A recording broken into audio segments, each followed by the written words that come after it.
সালামু আলাইকুম। আশা করি আপনারা প্রত্যেকে ভালো আছেন। আজকে আমরা একটা এয়ারড্রপ নিয়ে কথা বলবো, যেটার নাম হচ্ছে এক্সিস রোবোটিক এয়ারড্রপ এআই। এটাতে 12 মিলিয়ন ফান্ড রাইজ তাদের রয়েছে, অর্থাৎ 12 মিলিয়ন US ডলার তাদের কাছে আছে। ঠিক আছে, অতএব এয়ারড্রপটা খুবই ভালো একটা এয়ারড্রপ। এখান থেকে আমরা কিভাবে ওয়ালেট ক্রিয়েট করব এবং টাস্ক কমপ্লিট করব সেই প্রসেসটা কিন্তু আমরা দেখবো। ঠিক আছে, আর যদিও আজকের ভিডিওটা আমার মূলত টাস্ক কমপ্লিট করার বিষয় নিয়ে। আর যারা এখনো অ্যাকাউন্ট ক্রিয়েট করেননি তারা অ্যাকাউন্ট ক্রিয়েট করে নেবেন। এই ভিডিওর ডেসক্রিপশন বক্সে এবং কমেন্ট বক্সে আমার এই এয়ারড্রপের লিঙ্ক দেওয়া থাকবে। সেখানে ক্লিক করলে আপনাকে সরাসরি আমার ছোট্ট একটা টেলিগ্রাম চ্যানেলে নিয়ে আসবে। সেইখানে আপনারা এই পোস্টটা পাবেন, এখানে ক্লিক করে নেবেন।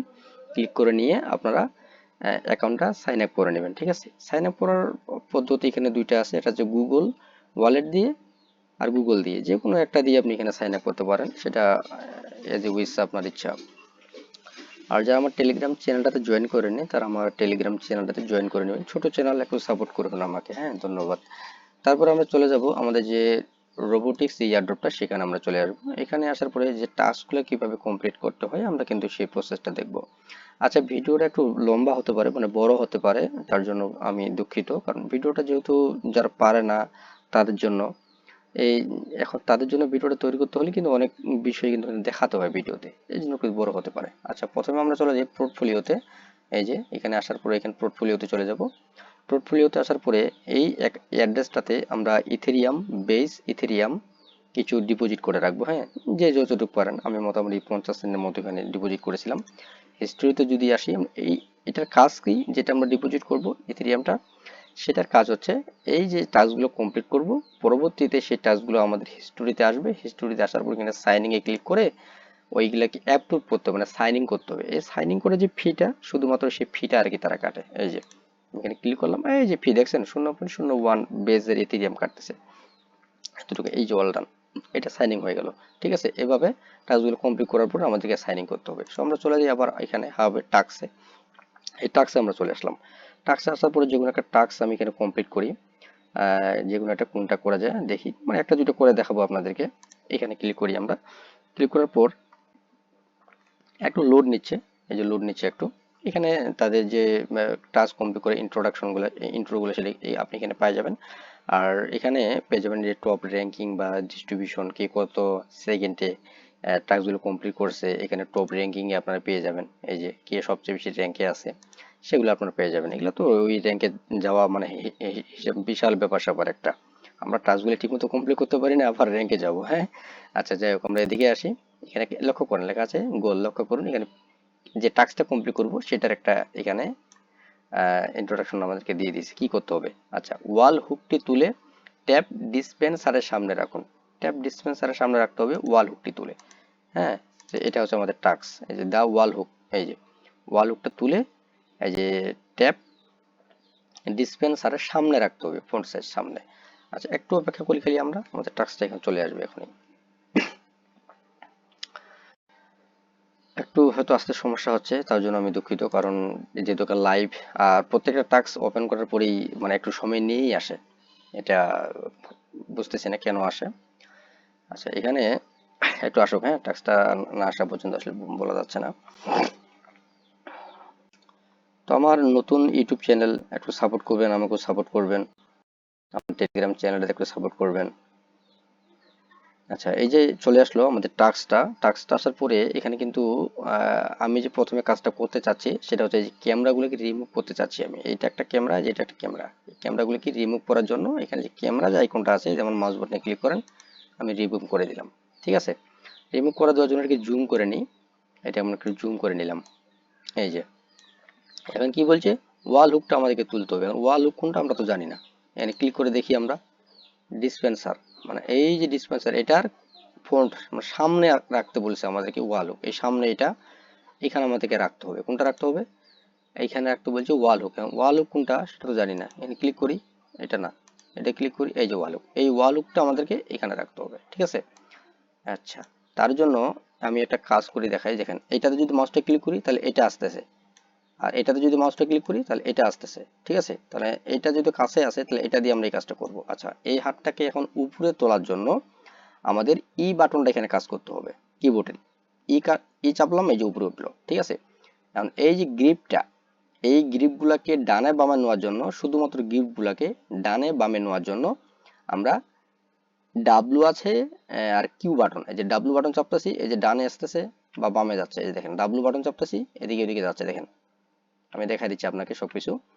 এবার দেখেন আমরা ই বাটন চাপার পরে হাতটা তো উপরে উঠছে, তাই না? এখন হাতটা তো অনেক সময় নিচে নিয়ে আসার প্রয়োজন হয়, তখন আমরা ডি বাটন যদি চাপি, এই যে নিচে চলে আসবে, ঠিক আছে? আবার ই চাপলে উপরে চলে যাবে। আর হাতটাকে যদি নিচের দিকে, মানে এই গ্রিপ গুলাকে খাড়া ভাবে যদি নিচের দিকে নিয়ে যেতে চাই, তাহলে এক্স বাটন চাপবো, এই যে খাড়া হয়ে যাচ্ছে, এক্স বাটন চাপলে এই যে খাড়া হয়ে যাচ্ছে। সো এটা হচ্ছে গ্রিপ গুলার কিবা আপনার ওই যে কাজ। এই যে এক্সটা চাপি চলে আসলো, উপরের দিকে চলে আসলো। এখন আরেকটা বিষয় আমি এখানে দেখাই, জেডটা যদি চাপি তাহলে এই গ্রিপগুলো উপরের দিকে যাবে, এই যে জেড, শুধু জেড, এই যে দেখেন উপরের দিকে যাচ্ছে। এখন এটি এই যেটা দেখেন, এই গ্রিপগুলো দেখেন কিন্তু একটু বাঁকা হয়ে আছে, এগুলোকে সোজা করার জন্য আমাদের কাজ হচ্ছে এ বাটন এবং এস বাটন, এই দেখেন সোজা হয়ে যাচ্ছে, ঠিক আছে?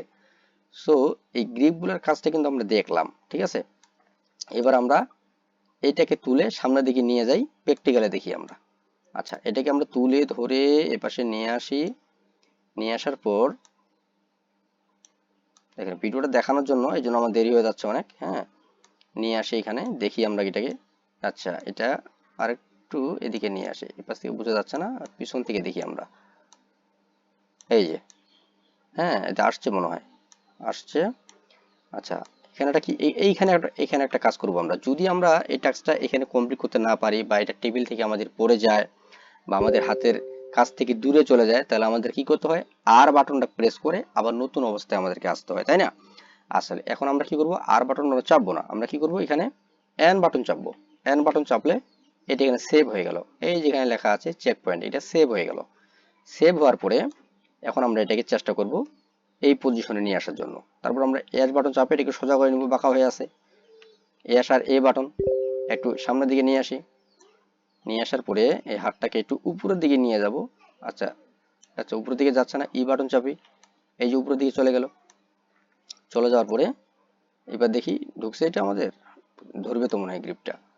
আচ্ছা, আর একটু সামনের দিকে নিয়ে আসি হাতটা, এই যে সামনের দিকে আসলো। এবারে স্পেস যে বাটনটা আছে কিবোর্ডের, এটা চাপবো, এই যে ধরে ফেললো, ঠিক আছে?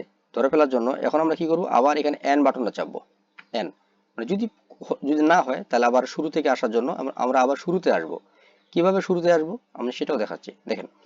ধরে নেন এটা আমাদের এদিকে চলে গেল, আমরা নিয়ে যাওয়ার সময় এদিকে গেল, ভুল করে এদিকে চলে গেল, এদিকে যাওয়ার পর এদিকে পড়ে গেল, এই যে এদিকে যাওয়া পড়ে গেছে, কিন্তু আমাদেরকে আনতে হবে এই জায়গায়, তাই না? এখন যেহেতু পড়ে গেছে বা হাতের কাছে নাগালে চলে গেল বা টাইমটা ওভার হয়ে গেছে, তখন আমরা কি করব, আর বাটন চাপে নতুন করে আসবো, আমরা রিসেট করব। কিন্তু আমরা এখানে কি করবো, রিসেট করব না, আমরা এখানে আমরা সেভ করলাম এন বাটন ক্লিক করে, এখন আমরা বি বাটন চাপবো। বি বাটন চাপলে সে আগের জায়গাটাতে লোড নিয়ে নেবে, দেখেন আমি দেখাচ্ছি আপনাকে, এই দেখেন আগের জায়গায় চলে আসছে। আর এটা হচ্ছে সেন্সিটিভ, মানে এই হাতগুলা নাড়াচাড়াটা খুব দ্রুত করার জন্য, যদি দেখা যাচ্ছে যে খুব স্লো কাজ করতেছে, দ্রুত কাজ করতেছে না, তার জন্য হচ্ছে এই যে এটা এটা দিলে দ্রুত কাজ করবে, এই গ্রিপগুলা ডানে বামে উপর নিচে খুব দ্রুত কাজ করবে এগুলা, এটা। এবার আমরা কি করব, তাহলে এটা আমরা টাস্কটা কমপ্লিট করার চেষ্টা করি, এটা আমরা এটা সামনে নিয়ে যাই। তার জন্য আমরা কি করি, ই বাটন ক্লিক করব, আমরা ই বাটন ক্লিক করে এটাকে সামনে নিয়ে যাই, এই যে সামনে, সামনে নিয়ে যাওয়ার পরে আমরা এটাকে নিচের দিকে নিয়ে আসি, এই যে নিচের দিকে নিয়ে আসলাম। একটু উপরের দিকে চলে গেছে, যেহেতু দেখাচ্ছে ভিডিওটার জন্য একটু সমস্যা হচ্ছে আমারও। নিচের দিকে দেখি আমরা কি অবস্থা, কোথায় গেল। আচ্ছা, একটু সামনের দিকে নিয়ে আসতে হবে, হ্যাঁ। এটা ক্লিক করি, এটা ক্লিক করে আমরা একটু সামনের দিকে নিয়ে আসি। আচ্ছা, এই পিছন থেকে নিয়ে যাই নাইলে আপনারা। আচ্ছা, এইখানে আপনারা আরেকবার সেভ করতে পারেন, যদি দেখা যায় যে এত এত কষ্ট করে এত দূরে আসলাম, আসার পর এটা হইলো না, তাহলে তো আবার ভেজাল লাগে গেল। এখানে আরেকবার আমরা এন বাটন চাপবো, এই যে এন, আরেকবার চাপলাম, মানে এখানে এখন এখান থেকে আবার আসবে এটা। এখন এটাকে দেখি সামনের দিকে নিয়ে যাওয়া যায় কিনা, একটু সামনের দিকে, এই চলে গেছে। আচ্ছা, এখন আমরা স্পেস বাটন দিয়ে ছাড়ে দিব, এই দেখেন হয়ে গেছে, টাস্কটা আমাদের কমপ্লিট। দেখছেন, এই দেখেন প্লেস দা, এই যে এটা চেক চেক হয়ে গেছে, চেক লাইন, এই যে টাস্ক কমপ্লিট। ভিডিওটা দেখানোর জন্য আমার 5 মিনিট 1 সেকেন্ড লাগছে, যদিও এতক্ষণ লাগতো না, মানে 1-1.5 মিনিটের মধ্যে কিন্তু এটা হয়ে যেত আমার। সো আশা করি আপনারা বুঝতে পারছেন। এরপরেও যদি বুঝতে কোনো সমস্যা হয় অবশ্যই কমেন্ট বক্সে কমেন্ট করবেন। আর আরেকটা ভিডিও প্রয়োজনে আপনাদেরকে দেওয়ার আমি চেষ্টা করব। এর জন্য অবশ্যই ধন্যবাদ আপনাদেরকে ভিডিও দেখার জন্য। আর অবশ্যই ভিডিওকে লাইক করবেন, চ্যানেলটা সাবস্ক্রাইব করবেন। Thank you.